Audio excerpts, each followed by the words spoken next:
Welcome to Samba Samba. Enjoy the video. You begin right now, plug in the Nest Hub and unlock your phone. Open the Google Home app, make sure you're signed to the same account that owns the device. Once done, tap the hub card, then the gear icon to enter device settings.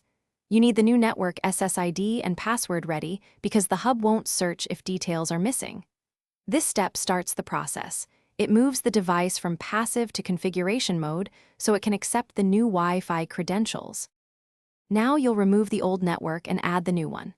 In Settings, choose Wi-Fi and tap Forget this network. This clears credentials and prevents conflicts. Next, tap Set up new Wi-Fi, pick the correct SSID, then carefully type the password, watching capitalization and special characters. You should see a connecting animation on the hub. If the app prompts for a code, read it aloud and confirm. Make sure to select 4 GHz when range matters. Otherwise, 5. Finish by confirming the hub reports connected inside the Google Home app. Test audio or cast to verify. If the device won't connect, reboot your router first, wait 30 seconds, and then reboot the hub because IP conflicts or router cache often block setup. If reconnecting still fails, factory reset the hub and repeat setup. This clears corrupted settings.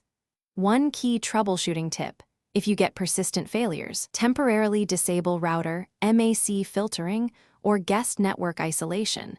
Then retry so the hub can complete pairing without blocked traffic. Thanks for watching. Consider subscribing if we helped you.